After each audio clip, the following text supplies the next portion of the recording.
Bahkan beritanya banyak yang kunut sekarang. Kunuti musuhnya Allah, waliyadzubillah. Waliyadzubillah, hasbunallah wa ni'mal wakil. Di daerah banyak yang mengalami persekusi, diusir dari rumah, tidak diaku sebagai anak, diceraikan dari istri, bahkan suami diceraikan oleh istri loh coba. Sampai kebalik-kebalikan, suami biasanya kan istri diceraikan, ini enggak, suami yang dianggap murtad diceraikan oleh istrinya, digugat cerai maksudnya. Ceraikan oleh, pokoknya. Dan sampai ada yang cerita begitu itu, saking parahnya itu. Ini istrinya bilang, "Mas, nek sampean terpengaruh jarak kata pegat sampean." Yang laki-laki nih guyu, innalillahi, ini gara-gara takbir dong, bojo ya, istri bisa megat suami, ini piye ceritanya?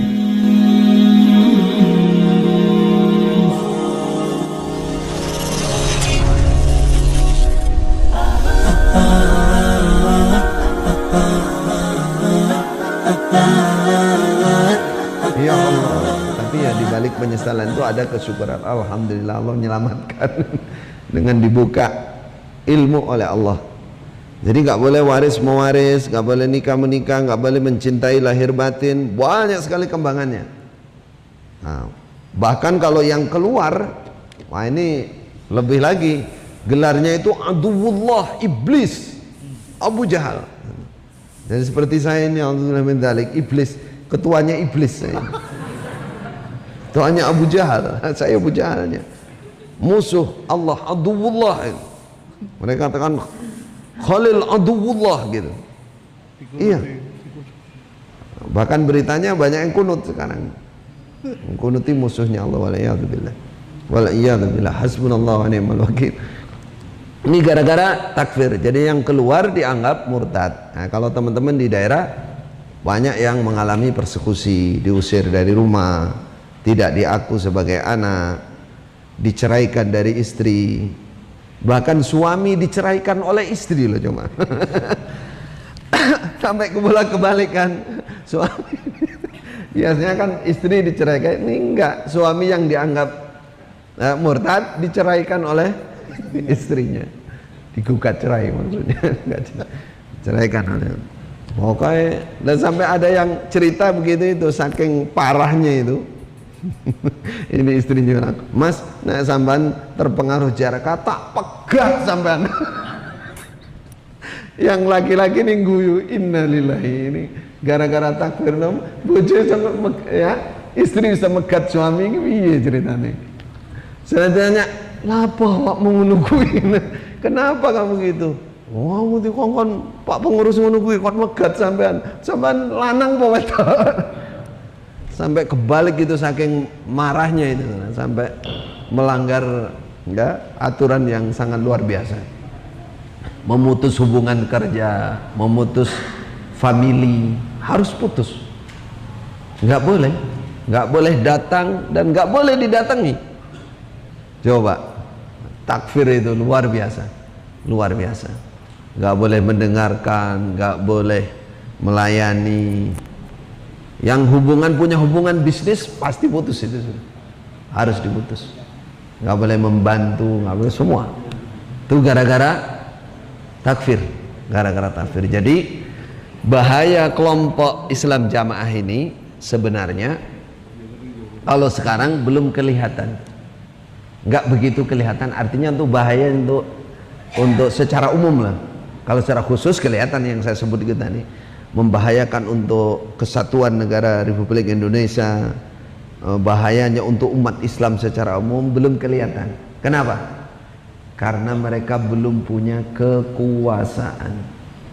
Kalau punya kekuasaan bahaya, karena itu akidah. Nah, bagaimana orang lain kafir semua? Kalau kafir berarti halal darah dan hartanya. Bagi yang berani ya nyolong tenan. Tapi mereka risikonya nanti disuruh tobat, kamu budiasor gitu. Risikonya begitu. Pak Jenderal salah satu dari yang hijrah pernah bercerita, tidak saya sebut namanya, mohon maaf ini, istilahnya rampok tingkat nasional. tidak saya sebut juga namanya. Pada saat beliau insya Allah masih di Kapolda Jateng sini, beliau pernah bercerita ngerebek langsung perampok yang sudah tingkatnya nasional. Singkat cerita, setelah ngerebek, beliau sendiri yang masuk ke dalam.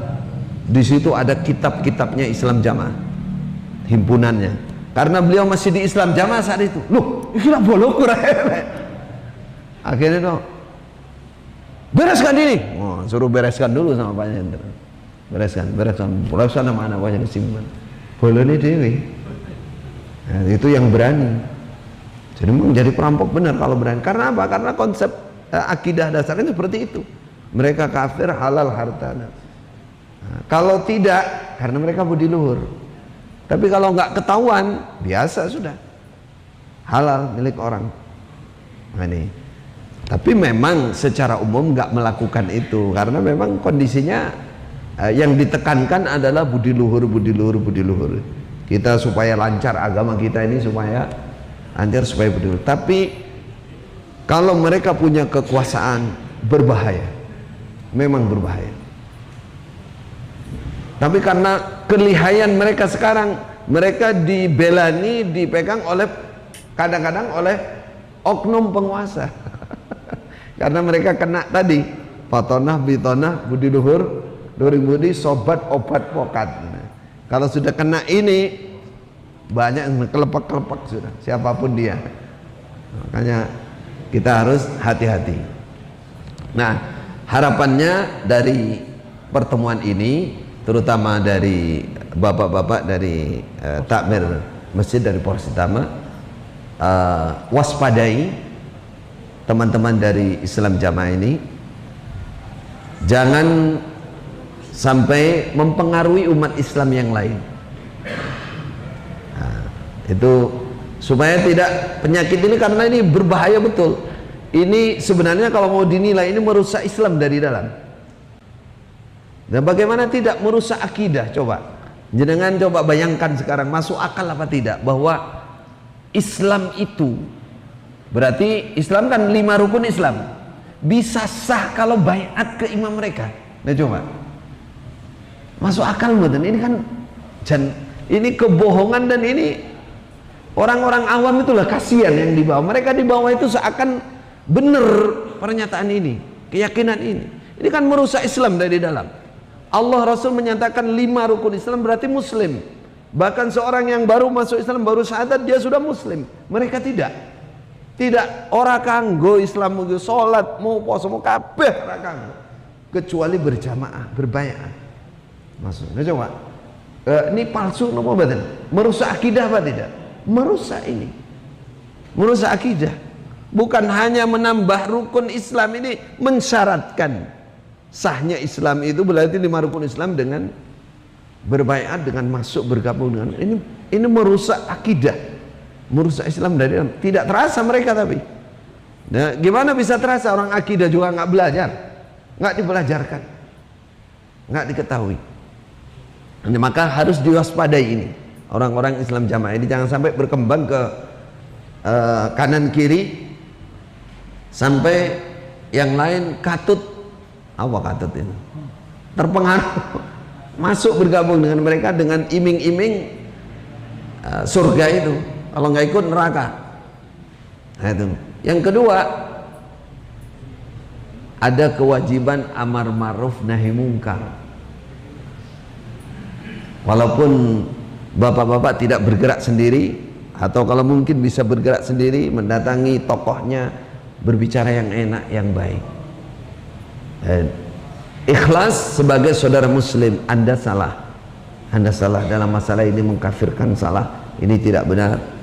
Berjamaah seperti model sampean itu juga salah. Kalau hanya berkelompok, ini ada pemimpinnya untuk kemaslahatan di sebuah kelompok, itu nggak ada masalah. Tapi kalau yang model sampean ini nggak benar, ini jelas firqah, ini jelas penyesatan umat, jelas asobiyah, jelas hizbiyah dalam Islam, memecah belah umat ini. Sampean nggak benar ini seperti ini. Tolong kalau mampu amar ma'ruf nahi mungkar, sadarkan mereka. Soalnya kalau yang kayak kami ini mereka sudah tutup mata, tutup telinga. Sudah nggak mungkin mendengarkan, kecuali kalau kepencet gitu di YouTube itu kepencet dan dia belum kenal wajah saya misalkan, lama-lama tapi kalau sudah ini, oh ini tuh si Kolil, langsung mungkin HP-nya dibanting gitu. Saking marahnya gitu, karena ditanamkan atau dari atas seperti itu supaya membenci para orang-orang ustadz-ustadz yang sudah keluar. Itu bahaya, mereka akan menyihir kamu, akan menyesatkan kamu. Didakwai, jadi diwaspadai jangan sampai berkembang pengaruh yang lain. Yang kedua didakwai. Yang ketiga, karena ini jelas kemungkaran, kata Rasulullah, man ra'a mungkaran falyughayyirhu biyadihi. Jika mampu, punya kekuatan, punya kekuasaan, harus terang-terangan, dipaksa. Ini buktinya Anda mengkafirkan umat Islam yang lain. Berhenti apa tidak?